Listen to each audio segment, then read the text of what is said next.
After studying this module, we shall be able to learn the concept of business cycle, know about the nature of business cycle, understand the different patterns and phases of business cycle, analyze the stylized facts of a business cycle, and identify the sources of business cycles as external and internal. Over time, all economies are growing, some slowly while others rapidly.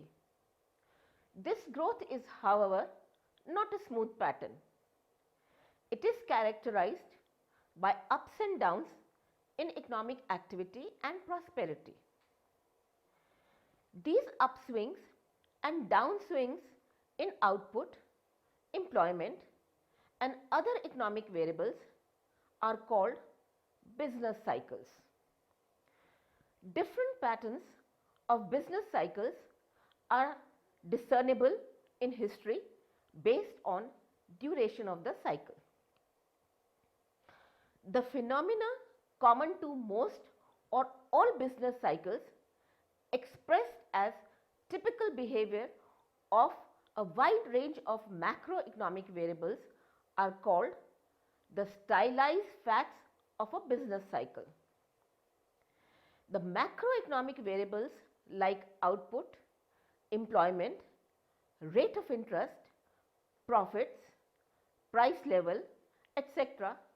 typically increase during expansionary periods and decrease during a downslide. The sources of business cycles may be found within the functioning of the economy itself, that is, endogenous, or may come from external forces like war, etc., that is, exogenous. These cycles have become much less frequent and less severe over time. Their duration has also reduced. When most businesses across an economy are flourishing, it takes the economy to prosperity and growth. The business conditions are healthy with employment growing rapidly. Handsome wages and salaries are earned and profits are soaring, leading to rising living standards and sustained high demands. Capacity utilization is high with factories working overtime. Prices are high with or without inflation in the economy. Such periods of prosperity, however, do not last forever. These are often followed by business downturns wherein jobs are hard to find, unemployment and underemployment rises. Capacity utilization is low with deteriorating business performances and low and falling profits, business failures, low output and real incomes with reduced spending, widespread pessimism, tight credit conditions and a downturn in the financial and real sectors of the economy. Such downturns are usually short and mild, but there have been incidences of such conditions persisting for a decade and causing economic hardship, as in case of the Great Depression of the 1930s or in Japan in the 1990s. To put precisely, business cycles recurrent, leading to economic wide swings in aggregate output, income, employment and other economic variables in market oriented economies, which usually last for a period of 2 to 12 years. These are marked by widespread expansion or contraction in most segments of the economy. All economic activities witness ups and downs. No business is ever steady. When most businesses across an economy are flourishing, it takes the economy to prosperity and growth. The business conditions are healthy, employment grows rapidly, handsome wages and salaries are earned, and profits soar, leading to rising living standards and sustained high demand. Capacity utilization is high with factories working overtime. Prices are high with or without inflation in the economy. Such periods of prosperity, however, do not last forever. These are often followed by business downturns wherein jobs are hard to find, unemployment and underemployment rises, capacity utilization is low with deteriorating business performances and low and falling profits, business failures, low output and real incomes with reduced spending, widespread pessimism, tight credit conditions, and a downturn in the financial and real sectors of the economy. Such downturns are usually short and mild, but there have been instances of such conditions persisting for a decade and causing economic hardships, as in the case of the Great Depression of the 1930s or in Japan in the 1990s. Eventually, the bottom is reached and recovery begins. The recovery may be short lived and incomplete. It may be marked by a quick upsurge in prices and speculation, followed by another slump, or it may be so strong as to take the economy to new heights of economic achievements and sustained prosperity. The observed growth of all market economies have invariably experienced such cycles. No economy grows over a smooth path, but on a secular uptrend marked with cyclical ups and downs. There is a continuous wave-like movement in various economic aggregates. These fluctuations occur around a long-term growth trend. The alternating ups and downs in the level of business activity are of varying amplitude and length. No two business cycles are the same. There is no fixed pattern, and therefore such cycles are hard to predict. Business cycle is also called a trade cycle. A business cycle or a trade cycle cannot be divided into shorter cycles of similar character and magnitude. These are usually measured by considering the growth rate of real gross domestic product. Different patterns of business cycles are discernible in history based on the duration of the cycle. These cycles normally last for 2 to 12 years. It can be seen in the graph that there are up and down movements over the upward moving growth curve. The business cycles do not follow any fixed pattern. Their duration and magnitude varies from time to time and place to place. Schumpeter proposed the following patterns of business cycles based on their periodicity: long wave, medium wave, and short wave. The long wave includes the Kuznets infrastructural investment cycle or the building cycle of 15 to 25 years, named after Simon Kuznets, and the Kondratiev wave or long technological cycle of 45 to 60 years, named after Nikolai Kondratiev. Major technological innovations like steam power, railroads, industrial and automobile electrification, and resulting structural changes are the main forces behind such long cycles. The medium wave refers to the jugular fixed investment cycle of 7 to 11 years. This is associated with the life cycle of investment goods that initiate fluctuations in major economic variables. After World War II, the duration of these cycles has got reduced to 5 to 7 years for most Western countries. The jugular cycles are considered to be true business cycles. The short wave. This is the kitchen inventory cycle of 2 to 5 years, named after Joseph Kitchen. The stochastic exogenous influences were seen to dominate the evolution of the economy. Variables like inventory stocks respond to these influences temporarily but eventually return to their equilibrium values. It is not established if all these cycles really exist, and literature has extensive discussions only on the medium and short wave cycles. The jugular cycles are considered to be true business cycles. All market economies exhibit cyclical upswings and downswings around a long-term growth curve. Broadly, a business cycle has four phases or stages: expansion or prosperity, recession or crisis, depression, and recovery. These phases occur at irregular intervals and last for varying lengths of time. Let us discuss these phases one by one. Expansion or prosperity is also called a boom period.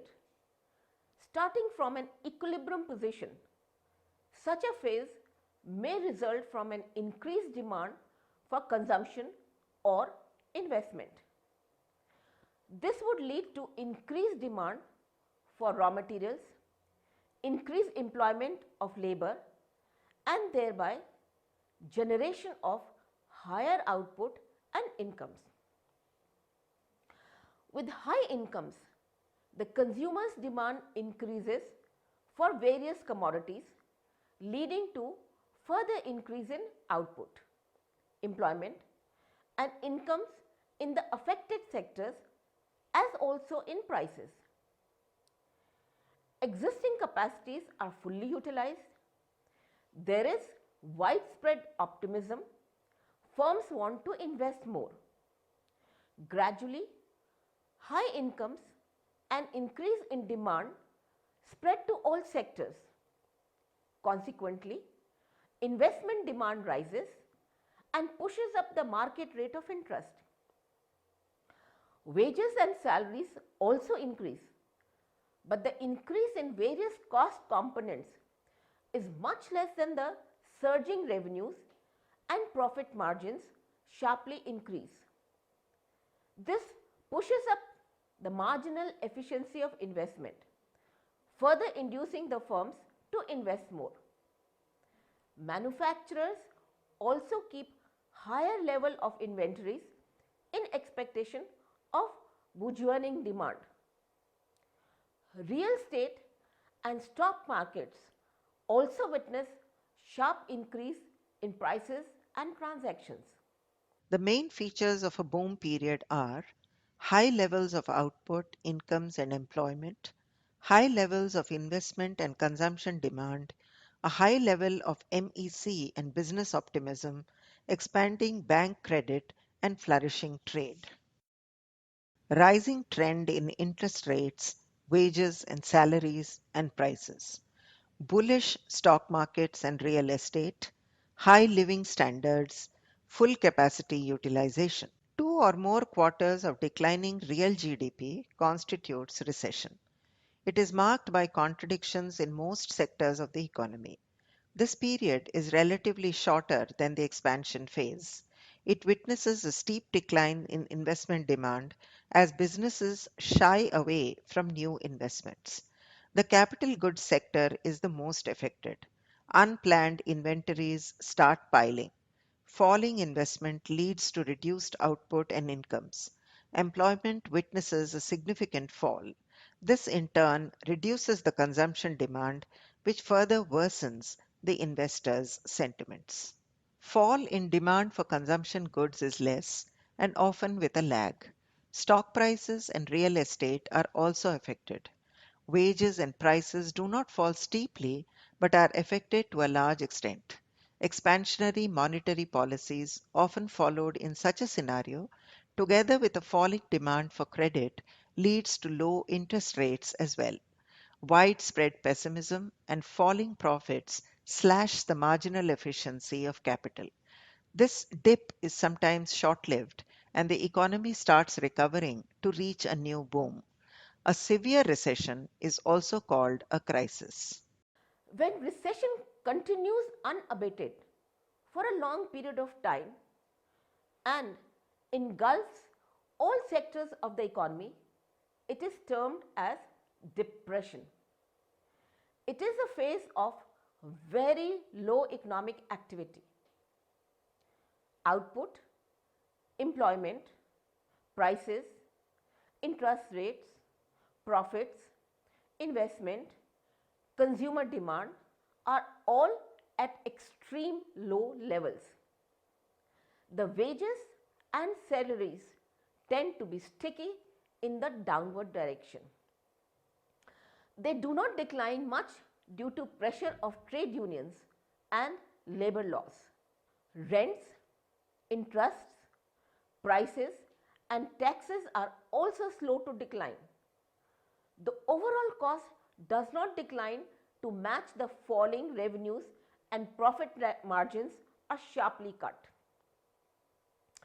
This, combined with an overall pessimism, makes for a very low marginal efficiency of capital and low investment, if any. Weaker firms are totally eliminated.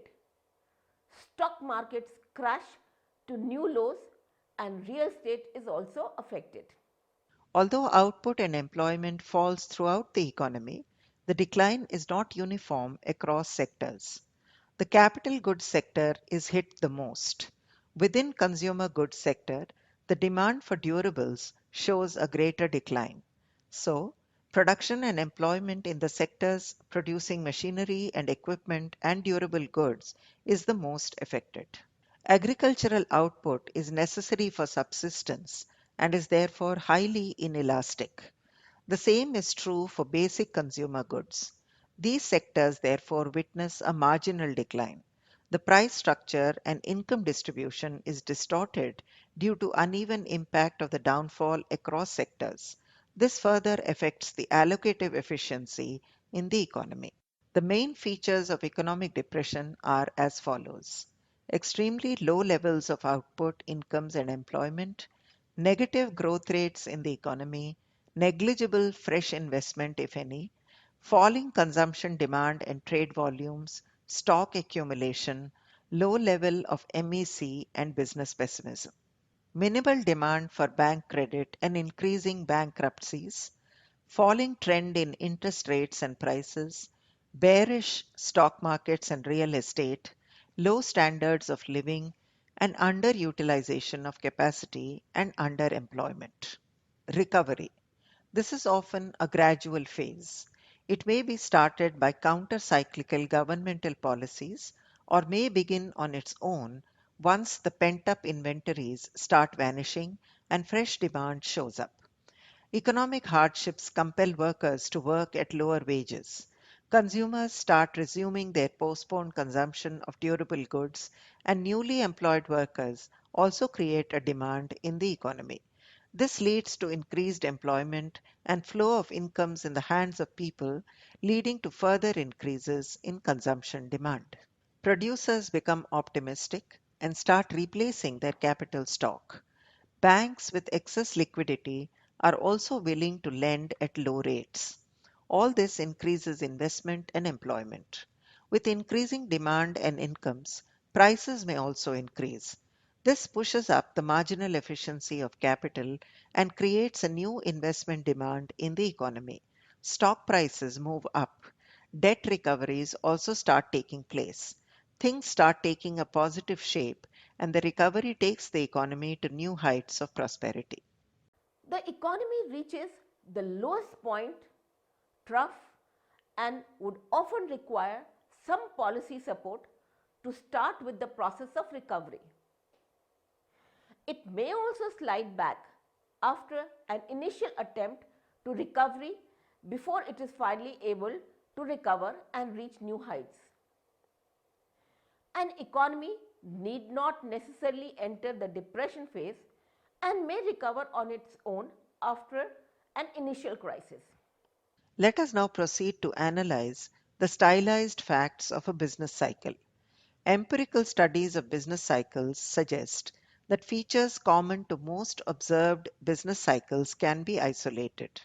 Broadly, the economic sectors and variables can be identified as leaders, those variables and sectors which are fast to respond and are affected the most; coinciders, where the changes are observed at a level at par with the overall magnitude; and laggers, where the response comes with a lag and is not too severe.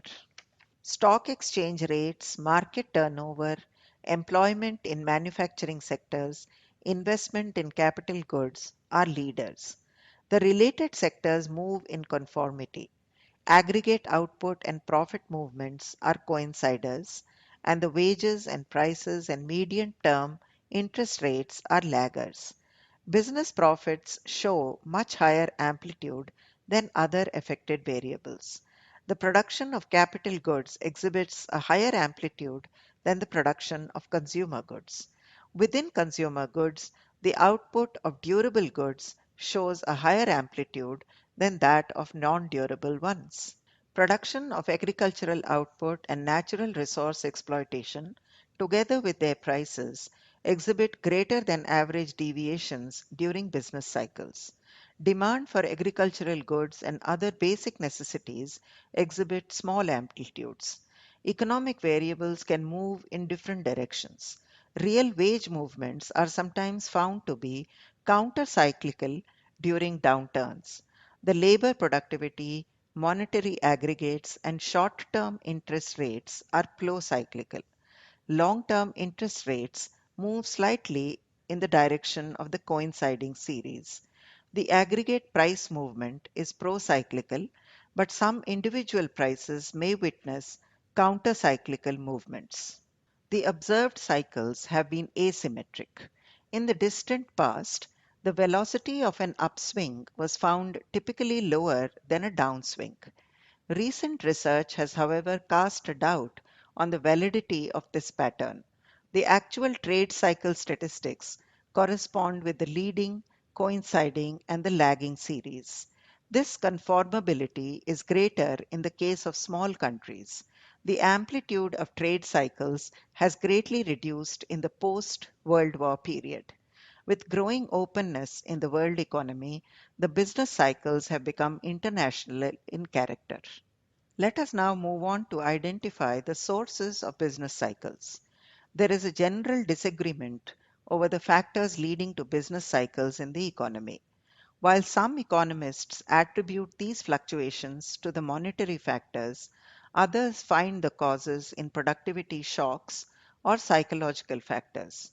Political reasons, various technological innovations, changes in aggregate demand, etc., have also been cited as reasons behind business cycles. Various possible explanations can be broadly put in two categories of theories: external or exogenous theories and internal or endogenous theories. The exogenous theories attribute the cyclical fluctuations to factors outside the economic system. Endogenous theories look for mechanisms leading to cyclical fluctuations within the system itself.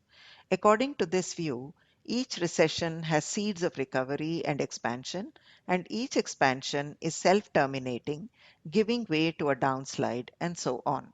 Thus, forces within the economic system give rise to self generating cycles. Exogenous theories include the external demand shock theory, war theory, the price shock theory, and the sunspot theory. The external demand shock theory outlines the effect of increased or reduced foreign demand for domestic output. War theory upheavals like war and revolutions generate additional demands and stimulate the economy. Peace and inactivity leads to recession. The price shock theory includes the shocks due to fluctuations in oil prices. Discovery of new lands and resources, including gold, stimulates the economy. Scientific breakthroughs and technological innovations are often found to start sustained expansion phases.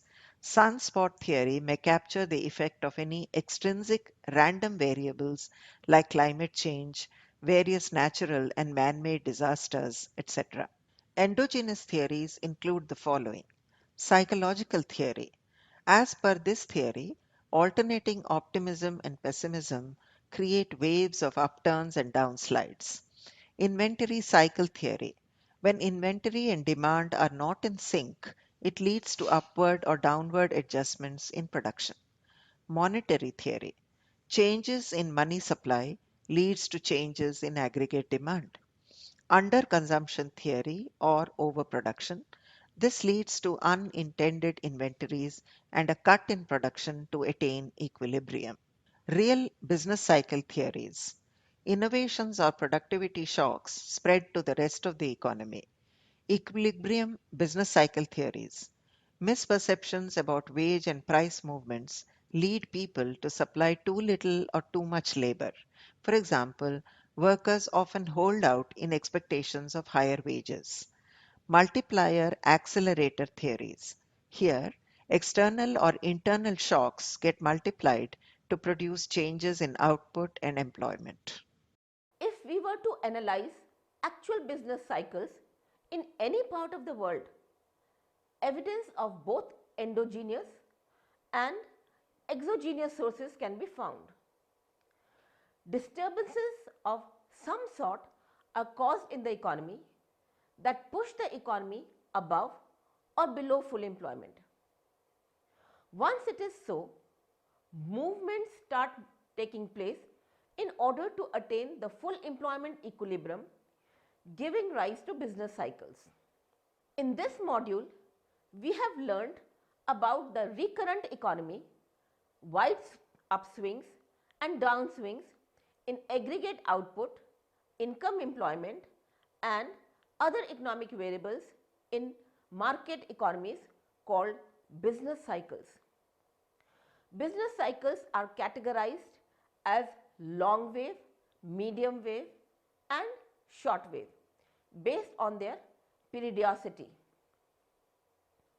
A business cycle has four phases: expansion or prosperity, recession or crisis, depression and recovery.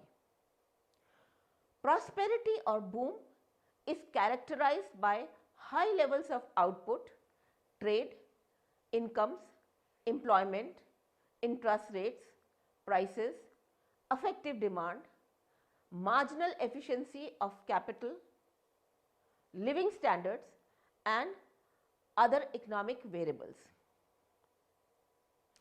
Recession and depression are characterized by low levels of these variables.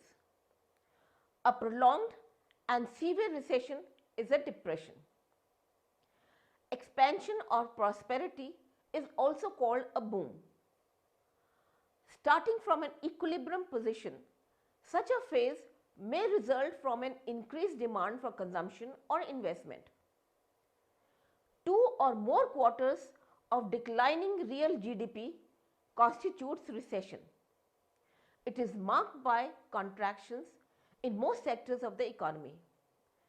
This period is relatively shorter than expansion phase. It witnesses a steep decline in investment demand as business shy away from new investments. Depression is a phase of very low economic activity. Output, employment, prices, interest rates, profits, investments, consumer demand are all at extreme low levels. The wages and salaries tend to be sticky in the downward direction. Recovery may be started by counter-cyclical government policies or may begin on its own once the pent-up inventories start vanishing and fresh demand shows up. Economic hardships compel workers to work at lower wages. No two business cycles are alike in terms of their duration, amplitude, and various changes that come about in economic variables. Their pattern is irregular, but they all have some features in common. These are called the common characteristics or stylized facts of a business cycle. Empirical studies of business cycles suggest that features common to most observed business cycles can be isolated. Various possible explanations for business cycles can be broadly put in two categories of theories: exogenous theories and endogenous theories. The recurrent economy, wide upswings and downswings in aggregate output, income, employment, and other economic variables in market-oriented economies are called business cycles. These usually last for a period of 2 to 12 years and are marked by widespread expansion or contraction in most segments of the economy. Exogenous theories attribute the cyclical fluctuations to factors outside the economic system. Endogenous theories look for mechanisms leading to fluctuations within the system itself. Forces within the economic system give rise to self-generating cycles. The alternating ups and downs are of varying amplitude and length.